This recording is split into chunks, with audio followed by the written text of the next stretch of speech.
मुझे आने का जो अवसर आप बंधुओं ने दिया है, जिन सेठों ने इसको बनाया होगा सब लोग नाम के भूखे होते हैं, किंतु उन सृष्टिजनों ने नवलगढ़ जन्मभूमि को उच्च स्तर पर पहुंचाया। विद्यालय का नाम ही नवलगढ़ रखा। सब लोग अपना नाम रखते हैं और अपना वास्तव में जन्मभूमि का यश के बराबर दूसरा यश हो नहीं सकता। जननी जन्मभूमिश्च स्वर्गादपि गरीयसी, इतना प्रेम भारतीय संस्कृति में जन्मभूमि के प्रति किया है। जिन श्रेष्ठजनों ने, जिन दानदाताओं ने इस भवन के निर्माण में अपना सहयोग किया होगा, उनको चाहे वो दिवंगत हो चाहे वर्तमान हो, सबको बहुत बहुत मंगल कामनाएं समर्पित करता हूँ। शिक्षा बिना मनुष्य पशु है, ऐसी कहावत है। किंतु जिस दिशा में देश आज बढ़ रहा है, जिस दिशा में डिजिटल इंडिया का स्वरूप बन रहा है, छोटे छोटे बच्चों से लेकर उच्च माध्यमिक तक के बच्चों को उस स्मार्ट शिक्षा से अलंकृत करने के लिए आपने स्तुत्य प्रयास किया है। मेरा निवेदन है, मात पिता बालकन गुलामी, उदर भरे सो ज्ञान सिखा। आदमी पहला उद्देश्य क्या तय करता है कि मेरा बेटा इंजीनियर बने, डॉक्टर बने, आईएएस बने, आईपीएस बने और खूब पैसा कमा करके दे। ये केवल एक उद्देश्य जो हमारी संस्कृति को आघात पहुंचाए। हम सबको, बच्चों को उच्च शिक्षा में और स्मार्ट बनने में कोई दिक्कत नहीं है। प्रतिभा की कमी नहीं है आज, और भारतवर्ष की तो ऐसी महिमा है कि बड़े बड़े देशों को भारतवर्ष की प्रतिभाएं चलाती हैं।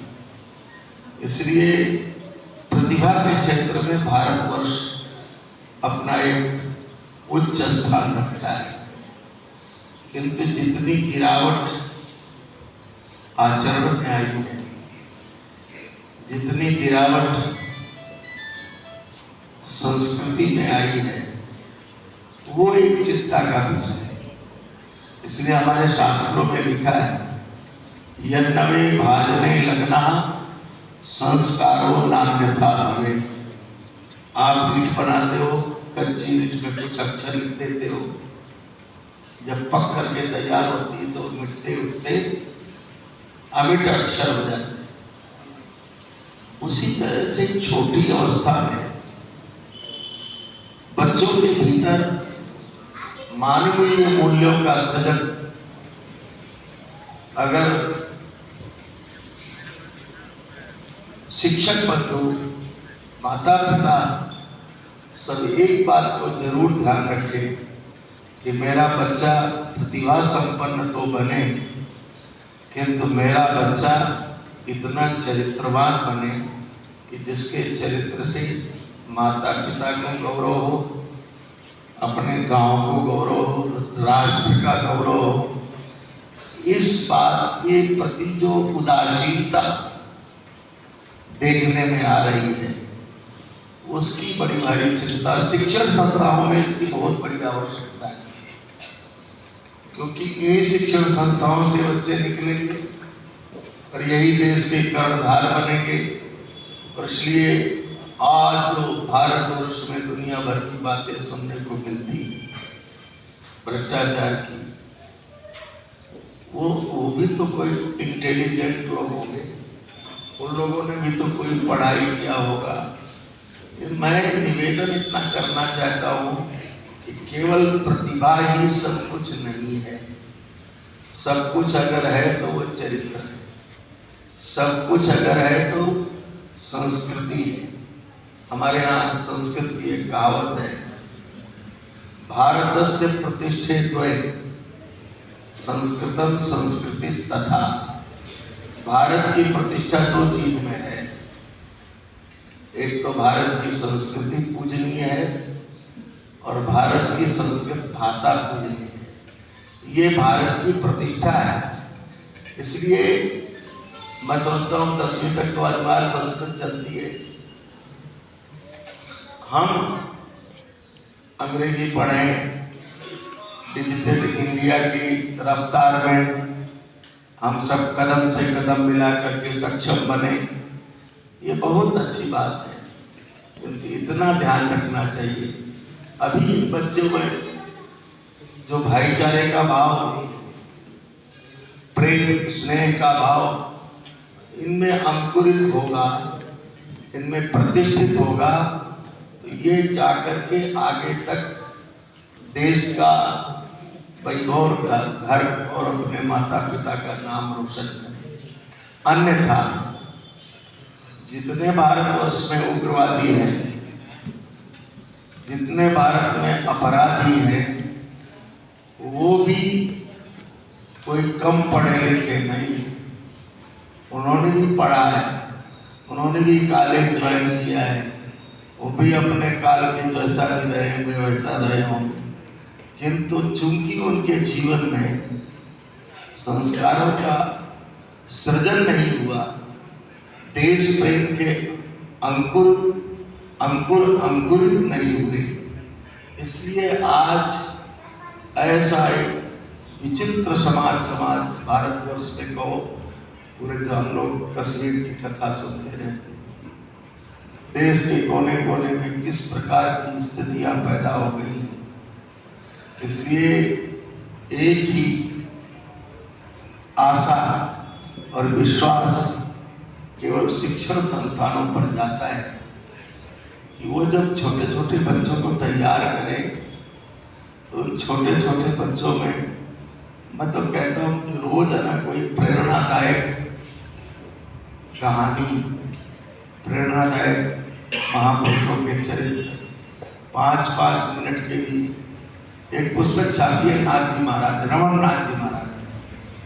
आप सब कोई नवलगढ़ वाले से कोई जानते भी होंगे। रमन नाथ जी महाराज ने एक पुस्तक छापी है जिसका नाम संस्कार बिंदु। केवल 3 मिनट का एक चैप्टर, 3 या 4 मिनट, कोई कक्षा में परेशानी नहीं होती है। परंतु उससे फायदा क्या होता है कि जब बच्चे उस संस्कारों को अपने में आत्मसात करते हैं, तो निश्चित रूप से वो अपने देश और समाज के लिए बहुत बड़े व्यक्तित्व बन जाते हैं। आप सबको बता देना चाहता हूँ, रावण से बड़ा विद्वान उस जमाने में कोई नहीं था, बहुत बड़ा विद्वान। उसके शंकर भगवान की जो स्तुति लिखी है, उसका तो उच्चारण करना सबके बस का काम नहीं। इतनी कृष्ण संस्कृत बोलता था, इतना प्रकांड। हनुमान जी महाराज जब अशोक वाटिका में गए, रावण का सब तमाशा देखा, तो सोचा कि माता से परिचय करूं। हनुमान जी भी कोई कम विद्वान नहीं है, वही बहुत अच्छे व्याकरण के विद्वान है, संस्कृत के प्रकांड विद्वान है हनुमान जी महाराज। परंतु उन्होंने एक बात सोची कि यदि मैं जानकी जी से परिचय करने के लिए संस्कृत में बोलूंगा, तो ये निश्चित रूप से जानकी मेरे को रावण ही मान लेगी। एक कोई रूप बना के रावण ही आ गया। रावणम मन्यमानामन सीता गीता भविष्य, मुझको तो रावण ही मान लेगी अगर मैं संस्कृत भाषा में बात करूंगा। इसलिए मनुष्य की भाषा में मैं बात करूंगा और तब जाकर के जानकी जी को। मैं इसलिए ये बात कह रहा हूं कि एक देश हमारा कितनी ऊंचाई पर था कि यहाँ पर संस्कृत भाषा वेदों का अनुशीलन कितनी ऊंचाई पर था। राक्षस भी पढ़ते थे, कल्पना करो हम लोग क्या चीजें। इस प्रकार से रावण की चर्चा मैंने इसलिए किया कि विद्वान तो रावण बहुत था, किंतु उसमें आचरण नहीं सीखा था।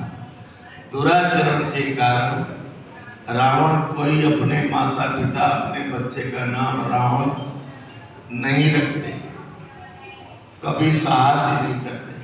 हाँ, जब बच्चा बदमाशी करता है तो गांव वाले लोग तो रावण ही होते, ये बात संज्ञा जरूर मिलती है।